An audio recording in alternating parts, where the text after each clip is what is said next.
कर्नाटक में विधानसभा चुनाव प्रचार अंतिम दौर में पहुंचा। प्रधानमंत्री नरेंद्र मोदी ने बेंगलुरु में रोड शो किया। लाखों की संख्या में लोगों ने फूल बरसाकर प्रधानमंत्री का किया स्वागत। पीएम की आज राज्य में 2 चुनावी जनसभाएं।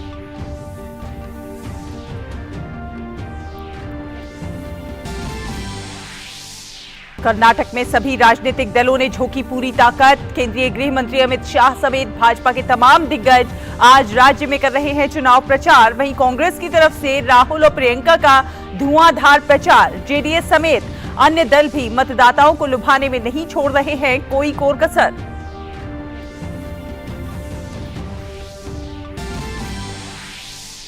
मणिपुर में स्थिति अब धीरे धीरे हो रही है सामान्य। चुराचांदपुर में आज 3 घंटों के लिए कर्फ्यू में आंशिक रूप से दी गई ढील। राज्य में सुरक्षा की चाक चौबंद व्यवस्था। राज्यपाल ने फिर की लोगों से शांति बनाए रखने की अपील।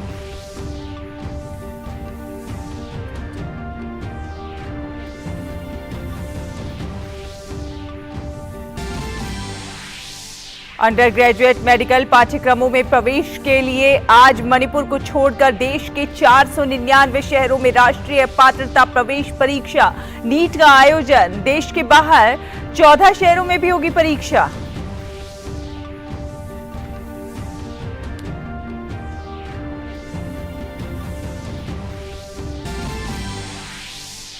और आईपीएल में आज 2 मुकाबले खेले जाएंगे। पहले मैच में गत विजेता गुजरात टाइटंस का सामना लखनऊ सुपर जायंट्स से, तो वहीं दूसरे मैच में राजस्थान रॉयल्स के सामने सनराइजर्स हैदराबाद की होगी चुनौती।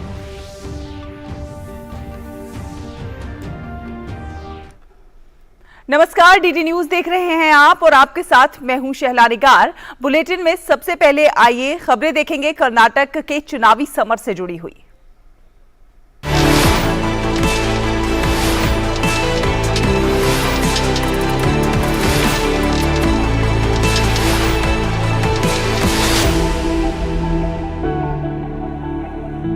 तो कर्नाटक में विधानसभा चुनाव के लिए प्रचार अभियान अब अपने अंतिम दौर में पहुंच चुका है। राजनीतिक दलों के नेता लगातार रैलियां और रोड शो कर रहे हैं। प्रधानमंत्री नरेंद्र मोदी ने आज बेंगलुरु में रोड शो किया। प्रधानमंत्री ने केंपेगौड़ा स्टैच्यू से ट्रिनिटी सर्कल तक रोड शो किया। सड़क के दोनों ओर लाखों की संख्या में लोगों ने फूल बरसाकर प्रधानमंत्री का स्वागत किया। प्रधानमंत्री की एक झलक पाने के लिए लोग बेहद उत्साहित नजर आए। रोड शो के अलावा प्रधानमंत्री नरेंद्र मोदी आज राज्य में चुनावी जनसभाएं भी करेंगे। पीएम मोदी आज शाम को श्रीकांतेश्वर मंदिर में पूजा अर्चना भी करेंगे। और केंद्रीय गृह मंत्री अमित शाह ने आगामी कर्नाटक विधानसभा चुनाव के लिए आज बेलगावी में रोड शो किया। रोड शो में सड़क के दोनों ओर जनता ने अपने प्रिय नेता का अभिवादन किया और भारी संख्या में रोड शो में लोगों की भीड़ देखी गई। कांग्रेस पार्टी ने बेंगलुरु में आज एक प्रेस वार्ता की। प्रेस वार्ता में छत्तीसगढ़ के मुख्यमंत्री भूपेश बघेल ने कहा कि कांग्रेस ने 5 गारंटियां दी हैं, जिसमें गृह लक्ष्मी योजना, युवा निधि योजना शामिल है। उन्होंने कहा कि कांग्रेस इन तमाम योजनाओं को हर हालत में पूरा करेगी। कांग्रेस पार्टी ने 5 गारंटी आपको दी है और इस 5 गारंटी में जहां गृह ज्योति योजना है, गृह लक्ष्मी योजना है, अन्न भाग्य योजना है और युवा निधि योजना है। ये योजनाएं यो गारंटी है जिसे हम हर हालत में पूरा करेंगे।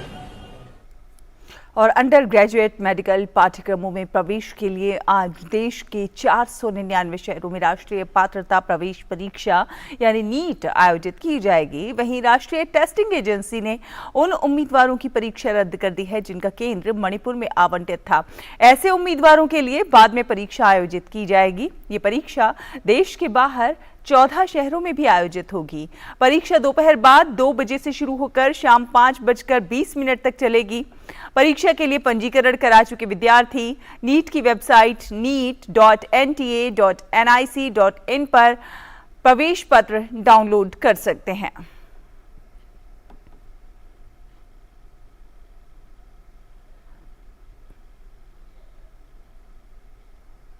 और केंद्रीय वित्त मंत्री निर्मला सीतारमण ने कहा है कि आज दुनिया की कई विकसित अर्थव्यवस्थाएं मंदी का सामना करने की कगार पर हैं, जबकि भारत में मंदी आने की संभावना शून्य है।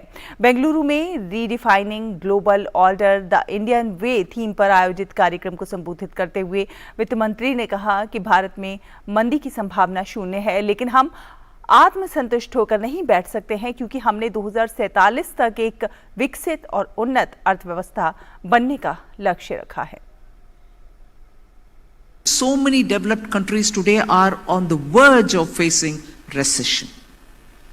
Whereas India, even by I think it was Bloomberg or one such a group, the chance of any country entering a recession now for India is 0.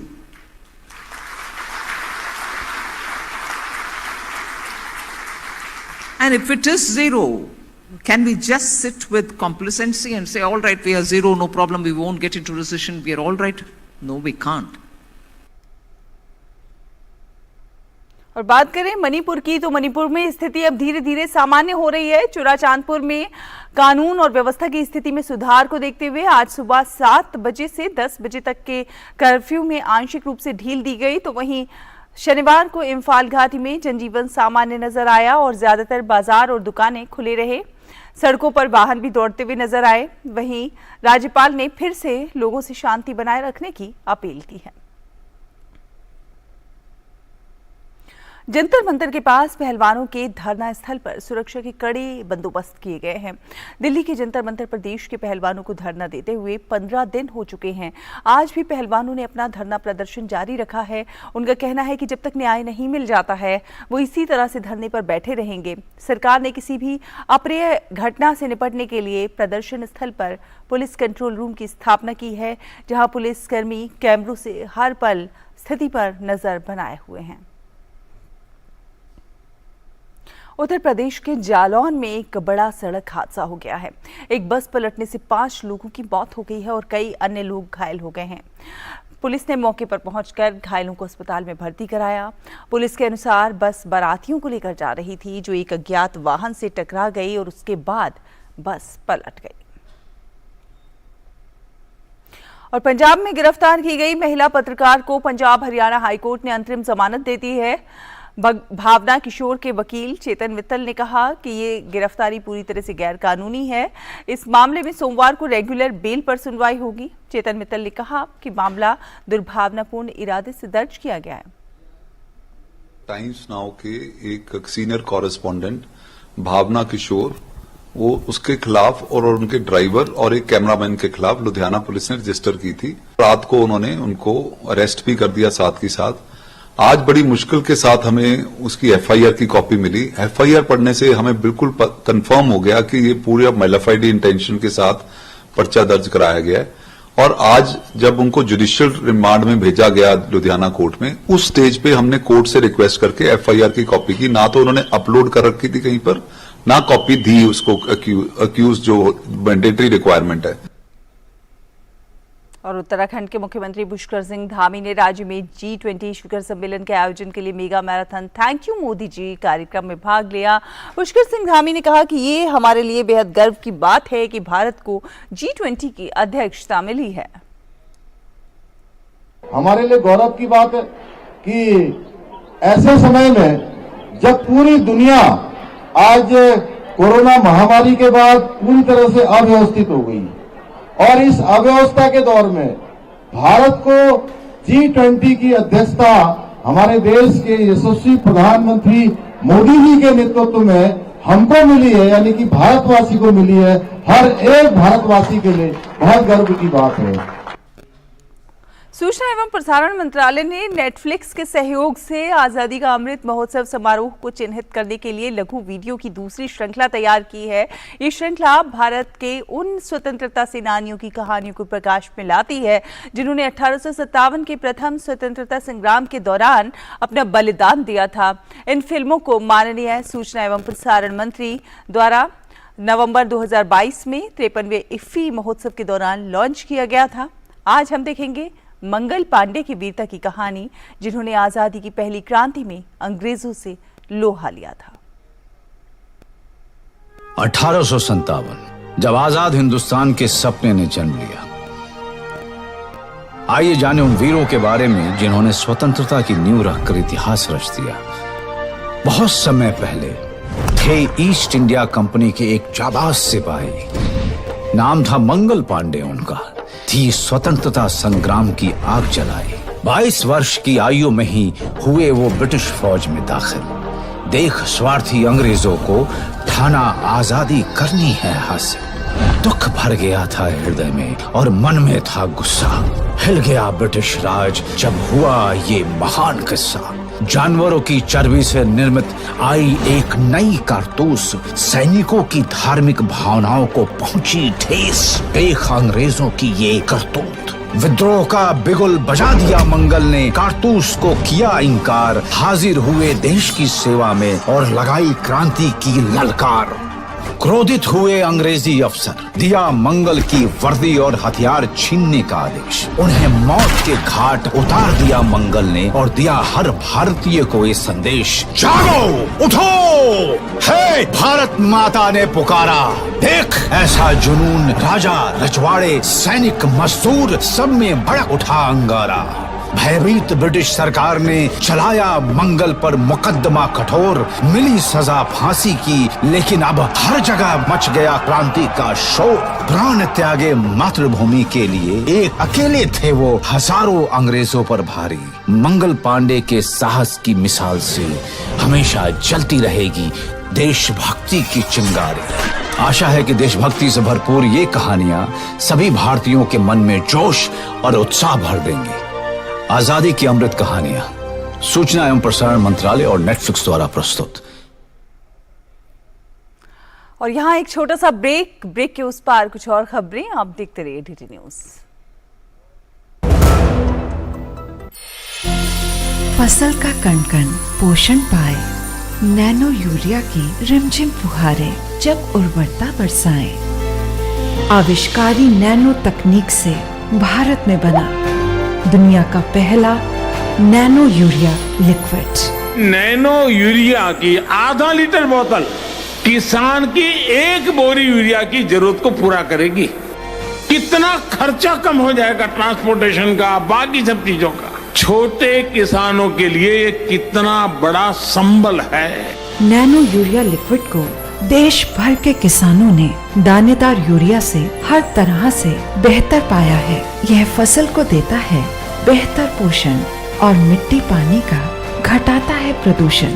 Nano urea liquid आपके नजदीकी प्रधानमंत्री कृषि समृद्धि केंद्रों, सहकारी समितियों एवं खाद्य विक्रेताओं के पास उपलब्ध है।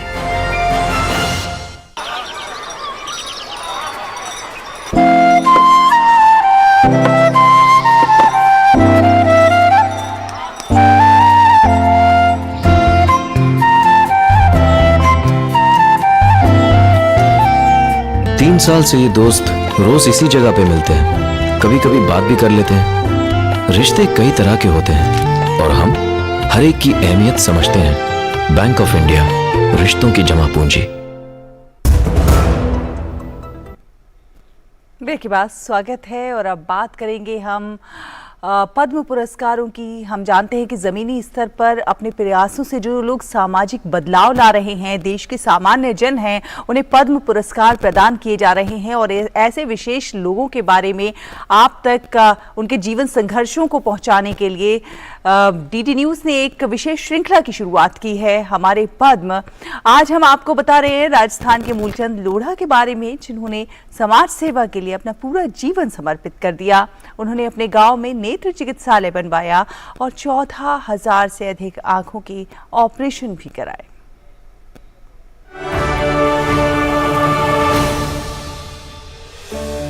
चिकित्सा के क्षेत्र में आज भारत कई ऊंचाइयों को छू रहा है। शहरों में आपको एक से बढ़कर एक बड़े हाई टेक्निक से लेस हॉस्पिटल्स मिल जाएंगे जहां पर आप जा सकते हैं। लेकिन अगर हम बात करें ग्रामीण इलाकों की, वहां भी चिकित्सा सेवाएं आज बहुत बेहतर हो रही हैं।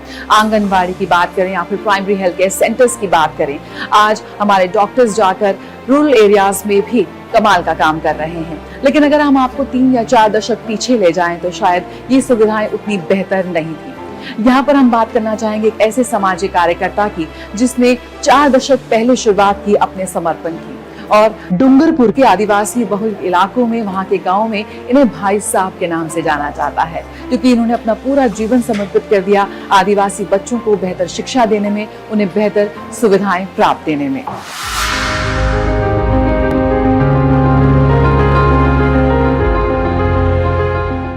जो लोग देख नहीं सकते उनके नेत्र बन गए, जो पढ़ नहीं सकते उन्हें शिक्षा मुहैया कराई, जो बीमार हैं उन तक चिकित्सा पहुंचाई।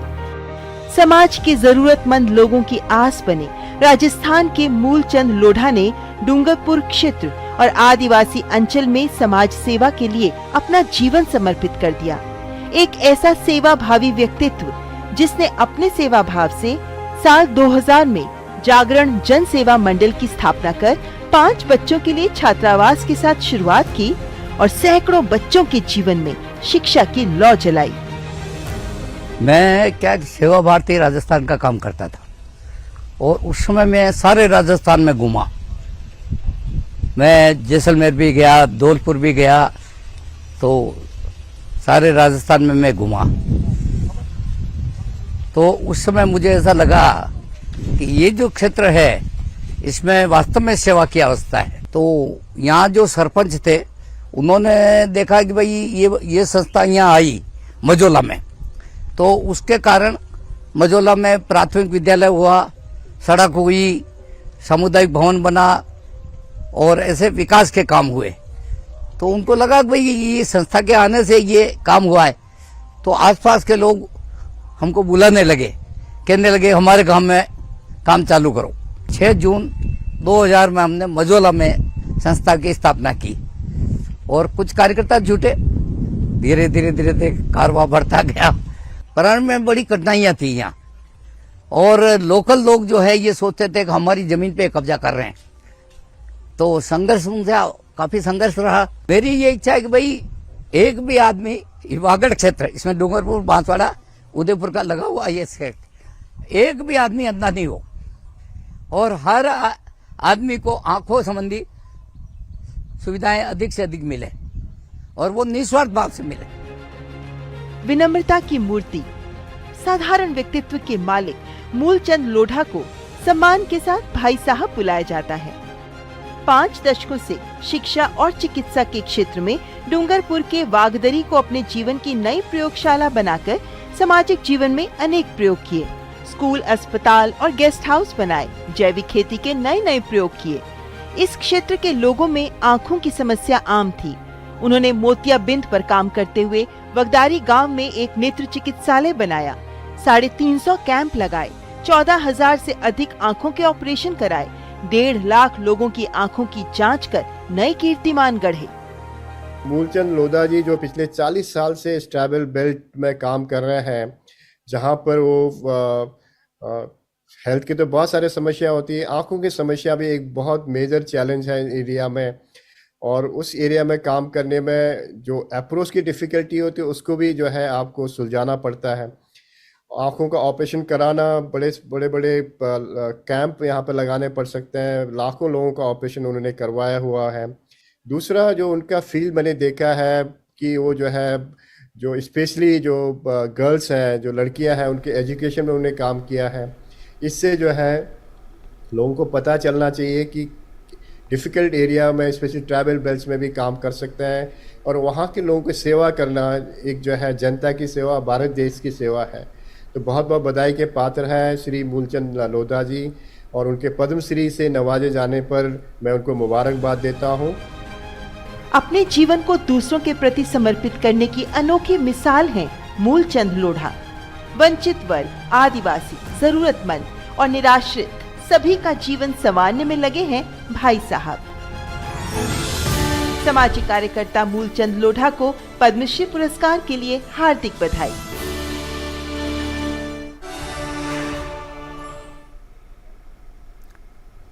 और आइए अब रुख करते हैं कुछ अंतर्राष्ट्रीय खबरों का। सूडान में संघर्ष कर रहे दोनों पक्षों ने सऊदी अरब में बातचीत शुरू की, जिसका मकसद पिछले कई दिनों से जारी संघर्ष को रोकना है। अमेरिका और सऊदी अरब ने एक संयुक्त बयान में कहा कि सूडान में दोनों पक्षों में जंग छिड़ने के बाद पहली बार सेना और अर्धसैन्य रैपिड सपोर्ट फोर्सेस के प्रतिनिधियों ने सऊदी अरब के तटीय शहर जद्दा में वार्ता शुरू की है। सऊदी अरब और अमेरिका ने दोनों पक्षों से संघर्ष विराम की दिशा में बातचीत में सक्रिय रूप से शामिल होने और संघर्ष को समाप्त करने का आग्रह किया, जो सूडानी लोगों की परेशानियों को दूर करेगा। सेना तथा आरएसएफ के अधिकारियों ने बताया कि वार्ता से खार्तूम तथा पड़ोसी ओमदुर्मान शहर में मानवीय गलियारे खोलने पर बातचीत होगी, जो इस संघर्ष के केंद्र रहे हैं। आरएसएफ के अधिकारियों ने कहा कि वो संघर्ष विराम की निगरानी के तंत्र पर भी चर्चा करेंगे, जो संघर्ष रोकने में नाकाम रहा है। और अमेरिका के टेक्सास में एक बार फिर से गोलीबारी की घटना सामने आई है। टेक्सास में एक शॉपिंग मॉल में हुई गोलीबारी में 9 लोगों की मौत हो गई है। वहीं पुलिस ने हमलावर को भी मार गिराया है। एलन पुलिस विभाग ने लोगों से क्षेत्र में जाने से बचने की सलाह दी है। स्थानीय पुलिस ने कहा है कि मामले की जांच जारी है। टेक्सास के गवर्नर ग्रेग अबॉट ने गोलीबारी की घटना को बेहद दुर्भाग्यपूर्ण बताया है। अमेरिका में 11 मई से अंतर्राष्ट्रीय हवाई यात्रियों के लिए कोरोना के नियमों को समाप्त कर दिया जाएगा। इन यात्रियों को अमेरिका में प्रवेश करने के लिए कोविड-19 वैक्सीन का प्रमाण पत्र दिखाने की आवश्यकता नहीं होगी। अमेरिकी प्रशासन की इस नीति में बदलाव से पहले मैक्सिको के नागरिकों ने अमेरिका में रहने वाले अपने परिजनों से मुलाकात की। और तुर्की में राष्ट्रपति चुनाव के लिए सियासी घमासान तेज हो गया है। तुर्की के मुख्य विपक्षी पार्टी के उम्मीदवार ने इस्तांबुल में चुनावी प्रचार किया। प्रचार के दौरान राष्ट्रपति रजब तैयब एर्दोआन की सरकार के खिलाफ जमकर हमला बोला गया। विपक्षी उम्मीदवार ने तुर्की की आर्थिक मंदी और एर्दोआन के पर नागरिक अधिकारों के हनन का आरोप लगाया। तुर्की में 14 मई को राष्ट्रपति पद का चुनाव होगा। अगर किसी उम्मीदवार को 50% से ज्यादा वोट नहीं मिलते हैं तो 28 मई को दूसरे चरण का मतदान होगा। जनमत सर्वेक्षणों से पता चलता है कि राष्ट्रपति चुनाव इस बार काफी अहम होंगे। और अंतर्राष्ट्रीय खबरों के बाद आइए बात करते हैं खेलों की। आईपीएल में आज 2 मुकाबले खेले जाने हैं। दिन के पहले मैच में गत विजेता गुजरात टाइटंस का सामना होगा लखनऊ सुपर जायंट्स के साथ। इस सीजन में दूसरी बार दोनों टीमें एक दूसरे के खिलाफ मैदान पर उतरेंगी। वहीं पहली भिड़ंत में गुजरात ने लखनऊ को 7 रनों से हराया था। गुजरात टाइटंस के लिए इस सीजन में अभी तक सब कुछ सही घटा है। टीम 10 मैचों में 7 जीत के साथ अंक तालिका में शीर्ष पर काबिज है। आखिरी मुकाबले में हार्दिक पांड्या की सेना ने राजस्थान के रॉयल्स को 9 विकेट से हराया था। दूसरी ओर कप्तान केएल राहुल के बाहर होने के बाद लखनऊ की टीम कमजोर नजर आ रही है। सीएसके के खिलाफ टीम का आखिरी मैच बारिश के चलते धुल गया था। हालांकि टीम के बल्लेबाजों का प्रदर्शन सीएसके के खिलाफ भी निराशाजनक रहा था। दिन के एक और अन्य मैच में राजस्थान रॉयल्स के सामने सनराइजर्स हैदराबाद की चुनौती होगी। राजस्थान को इस सीजन अब तक खेले गए 10 मैचों में 5 में जीत और जबकि इतने ही मैचों में हार का सामना करना पड़ा है। अभी टीम 10 अंक लेकर अंक तालिका में चौथे स्थान पर है। राजस्थान को उसके पिछले दोनों मैचों में भी हार मिली है।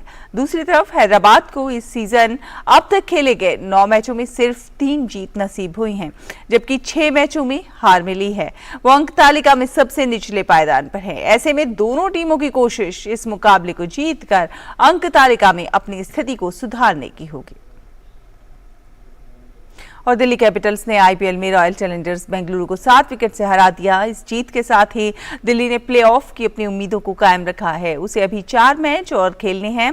टॉस जीतकर पहले बल्लेबाजी करते हुए बेंगलुरु ने 20 ओवर में 4 विकेट पर 181 रन बनाए। जवाब में दिल्ली ने 16.4 ओवर में 3 विकेट पर 187 रन बनाकर मैच को अपने नाम कर लिया। दिल्ली के लिए इस मैच में फिलिप सॉल्ट ने मैच जिताऊ पारी खेली। उन्होंने 45 गेंद पर 87 रन बनाए। रिले रूसो ने 22 गेंद पर नाबाद 35 रन बनाए। मिशेल मार्श ने 26 और डेविड वार्नर ने 22 रनों का योगदान दिया। इससे पहले बेंगलुरु के लिए विराट कोहली ने अर्धशतकीय पारी खेली। कोहली ने सबसे अधिक 55 रन बनाए। इसके अलावा महिपाल लोमरोह ने भी अर्धशतक लगाया।